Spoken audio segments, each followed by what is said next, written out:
so much for joining us, Christopher.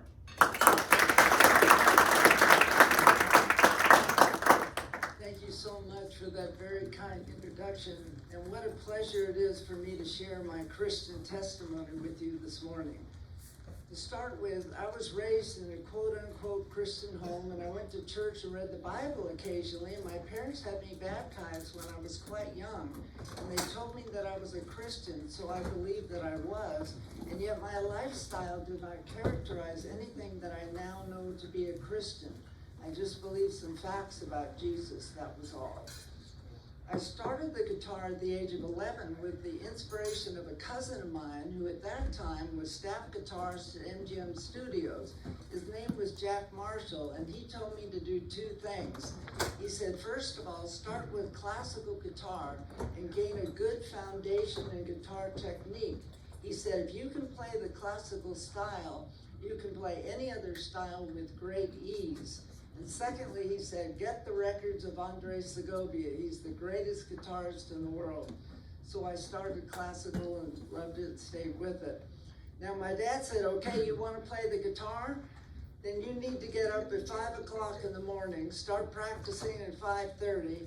Your mother will have breakfast for you at 7. You'll leave for school at 7:30. And when you get home from school, you need to practice another hour and a half. And I thought to myself, I thought this was supposed to be fun. This sounds more like the army or something. But I practiced hard in my teens and was fortunate to sign a contract with Capitol Records when I was 19 years old for a series of 6 albums. The following year, I signed with Columbia Artist Management, who put me on a tour of over 75 concerts that first year. Along with that, I was asked to start the guitar department at the University of Southern California while attending school there.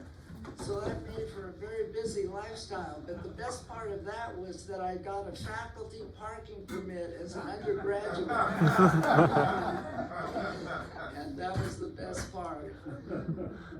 Well, I started to play the guitar with great earnest, but even before I began the guitar, I had a great love of sports, the out of doors, the mountains, but in particular, fly fishing for trout. That's when I was the happiest. In fact, my dad taught me how to fly cast when I was only 6 years old. Now, I had a goal in life, and that goal was to someday own my own ranch in trout stream and retire at an early age. Now, my dad had retired at the age of 47, so I thought 30 would be a very good age to retire.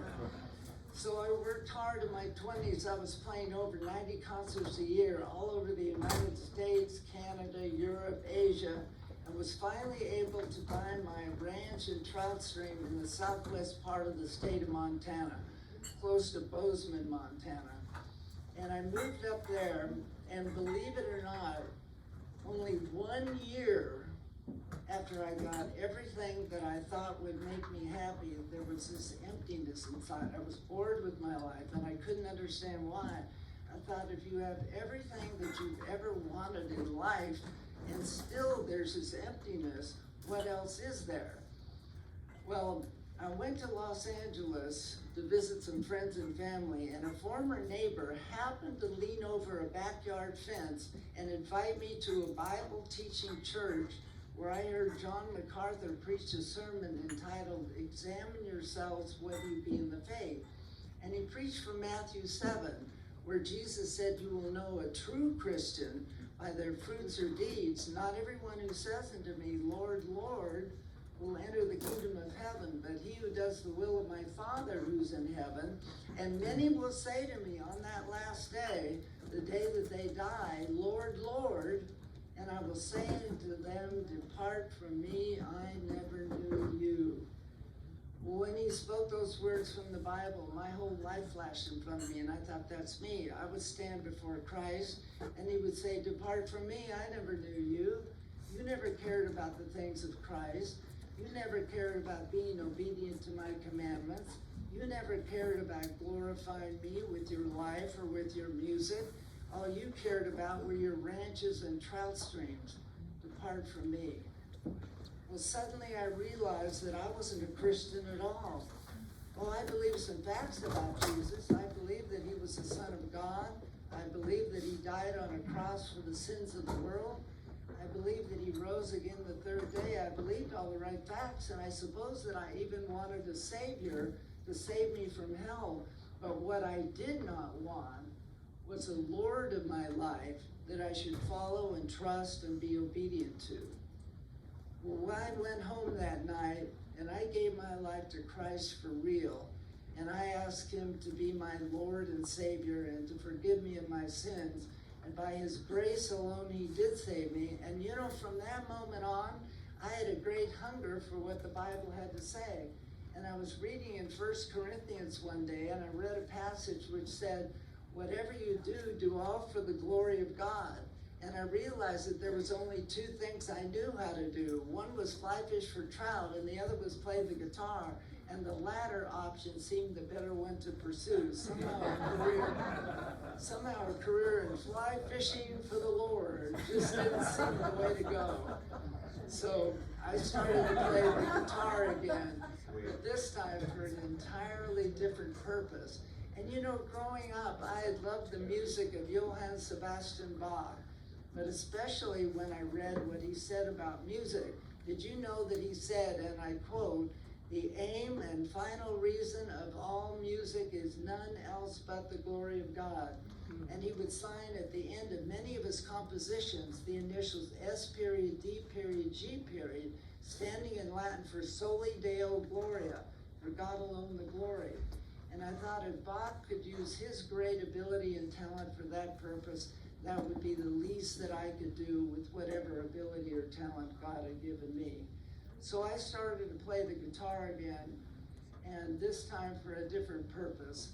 And that gave me a joy and a peace and a deep down fulfillment that I never had before when I was trying to make lots of money to retire at an early age.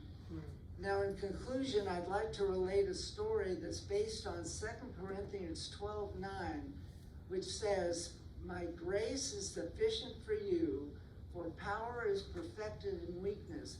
Therefore, most gladly will I boast about my inadequacies, that the power of Christ may rest upon me. For when I am weak, then I am strong."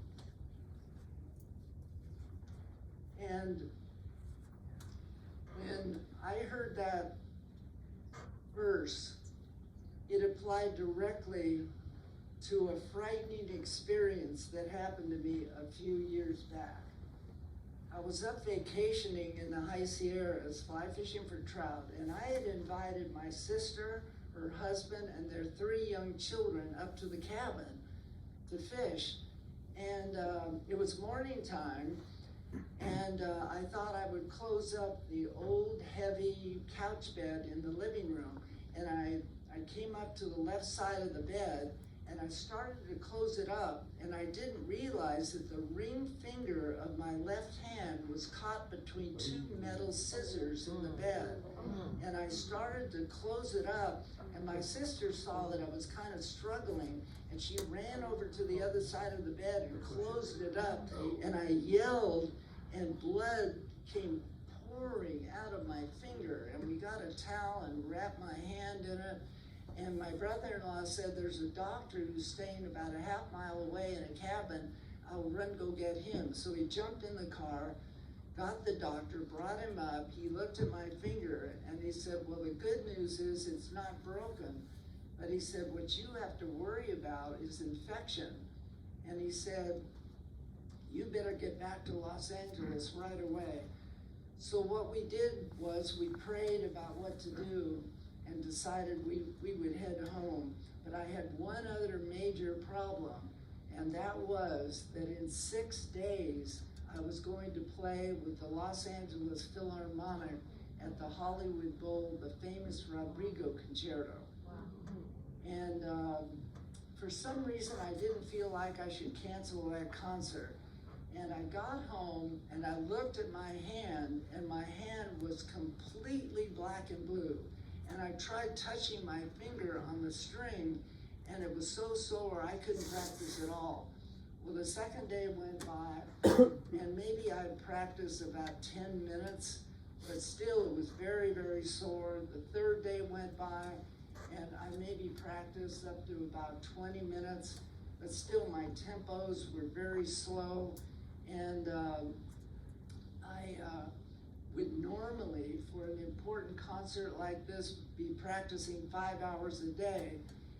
But the night before the concert, I was given a sermon entitled The Sufficiency of God's Grace, based on 2 Corinthians 12:9. My grace is sufficient for you, for power is perfected in weakness. Therefore, most gladly will I boast about my inadequacies, that the power of Christ may rest upon me. And then the preacher went on to say, so the suffering that humbles us, the suffering that forces us to God in prayer, the suffering that makes us cry out for a grace to endure, is the very source of power in our lives. It is when the Christian has lost all human ability to deal with his difficulty, when he is weak, without resources, and destitute, and left totally to trust in God's power and grace to sustain him, that he becomes a channel through which God's power can flow. And I went to bed that night with complete peace. And I looked at the clock earlier, and I noticed it was 8 o'clock at night, and I thought, wow, in 24 hours, I'll be walking out under those hot lights in front of 17,000 people at the Hollywood Bowl. And normally I wouldn't sleep that great, but this particular night I slept terrific. And the night of the concert came, and I decided I wouldn't put a Band-Aid around my finger lest it cause attention to it. And I walked out on stage, and I played the Rodrigo Concierto about as well as I've ever played it. Wow. And I walked back off stage, and Ernest Fleischman, the manager of the LA Phil, came up to me and said, Christopher, wonderful concert.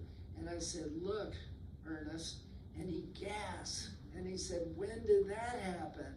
I said, well, it happened 6 days ago. He said, well, how could you play? And I said, only by the grace of God, Ernest, only by the grace of God. So that is my story, and whenever I'm down and out and have nowhere to turn, I remember 2 Corinthians 12:9, that God's grace is always sufficient. Now, I've been given a few questions to answer, and before I introduce our guest guitarist, I'll try and answer a couple of those. One question was, why did you choose Pepperdine?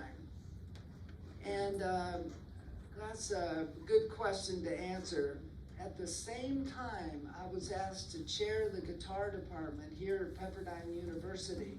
I was asked to chair the guitar department at UCLA. And I was invited by the Dean of Music there to tour the music department and tour the campus.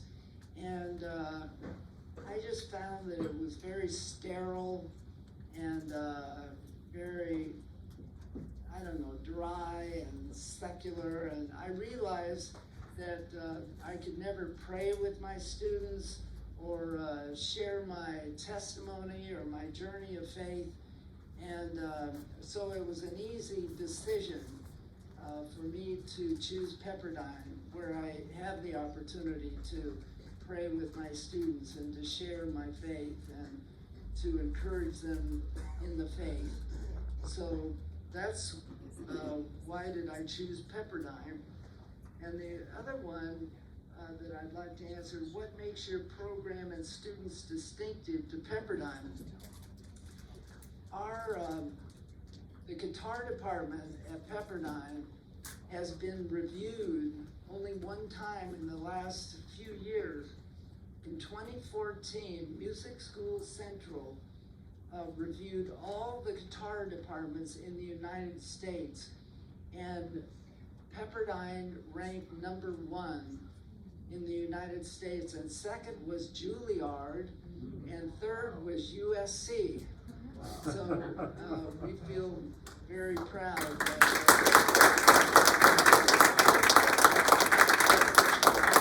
Pepperdine was chosen ranked number 1. I'd like now to introduce Garrett Podgorski and Nolan Harvel. They are known as the Pacific Duo, and I'll read what they gave me to share with you this morning. Sharing the desire positively changing the way classical music is perceived in the mainstream culture, guitarists Nolan Harvel and Garrett Podgorski formed the Pacific Duo. The two met in the fall of 2020 at Pepperdine University, where they both study under Christopher Parkening. In December of 2020, Nolan and Garrett recorded their debut album in Malibu, California, and independently released it on streaming platforms in March of 2021. Recently, the duo won first prize in the 2022 Thomas Osborne Concerto competition at Pepperdine University. I don't know if any of you saw that concert, but both Nolan and Garrett and the Pacific Duo won that concerto competition, which allowed them to perform with the Pepperdine Symphony Orchestra, the Concierto Madrigal by Joaquin Rodrigo. And I think this would be a good time to invite them to the stage, which they already are. You snuck up on me. I know that you have some questions that you can answer. There's a microphone there, and I guess you could share the microphone. So they have some questions to answer, and then I'm going to introduce what they'll perform for you this morning. Well, hello everyone. Thank you so much for having us. It's an absolute honor to be able to share our music with you. My name is Nolan Harvel. This is Garrett Podgorski, and together we're the Pacific Duo. We've been playing together for a couple years now. But we've got a couple questions that Danny wanted us to kind of to answer. And so the first question that was asked of us is why did you choose Pepperdine? And for me personally, Garrett will answer this too. I competed a lot in guitar competitions from a young age, and one of the competitions that I participated in was the Christopher Parkening International Guitar Competition, and I competed in the youth division when I was 14 years old and got third prize in the competition. And Parkening invited me to come study here, but I was only 14 at the time, so I couldn't go to college yet. So I had to wait a couple years, and by the time I was 18 and I graduated high school, I decided to come to Pepperdine, and now I'm a senior. It's kind of come full circle, and I've had an incredible, going on 4 years here now, and even during COVID, even online, it was an incredible experience, and just being surrounded by the faith community, being able to experience my faith and practice my faith with the guitar in a program that allows me to do that is incredibly life-changing. I've been very lucky to travel the world and play music at a lot of different college campuses, and I've seen the secular culture that is there, and Pepperdine is so different and so unique in that way. And the fact that we're able to experience music and the classical guitar specifically in a Christian community is so special and so unique. So thank you all for allowing that to happen and allowing me to be here today. And that kind of answers the second question about faith. But Pepperdine is just so special in that way, and Parkening being here is incredibly special. I learned out of his method books when I was 6 years old. And now I'm here, and I'm working with him, and I'm studying under him, and it has been one of the greatest times of my life, and it's an incredible honor. So thank you, Professor Parkening, for everything you've done for me. Thank you to all the adjuncts. Wesley Park is here today. So thank you so much, and I'll hand it off to Garrett for questions. Yeah, like Nolan mentioned, my name is Garrett Podgorski, and I'm a junior here at Pepperdine University. And the first question was kind of why I chose Pepperdine. And to be quite frank, I didn't think I was going to go to college from a young age. I started guitar at the age of 9, but I started with electric guitar. So I was doing heavy metal music. Really just wanted to be a rock star for a long time. And when my freshman year of high school, I released an instrumental metal EP that my mom actually sent to Professor Parkening because my sister attended Pepperdine.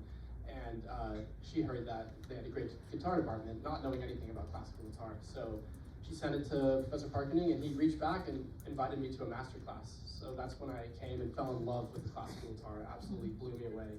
The students at the time were incredible. So I decided to make a complete 180 and start playing classical guitar. And I started studying under adjunct Kevin Enstrom, who's still here. And so in 4 years, I just really worked hard, deciding to become the best I could at classical guitar. And that's when I had the opportunity to come to Pepperdine, which was just a dream come true. I got to study with the adjuncts in high school, so I just felt like Pepperdine would be the best option for me. So, and that kind of leads into the faith aspect. I'm a strong believer, and my parents really encouraged me to continue my faith at a school that supports like Christianity. So it's just been a real big blessing to be able to talk to friends about faith and go to life groups on campus and go to a church that's 2 minutes away. It's just such a big blessing for me. And having Professor Parkening be able to inspire us and teach us through his hundreds of life stories is just incredible. And how he uses faith in the guitar is something that very few musicians can ever say that they'll be able to do. So his instruction and teaching has just been one of the most beautiful things in my life. So I'm so grateful for that. And yeah, so that's kind of why Pepperdine is important to me and special. And we're so excited to play for you today. So thank you.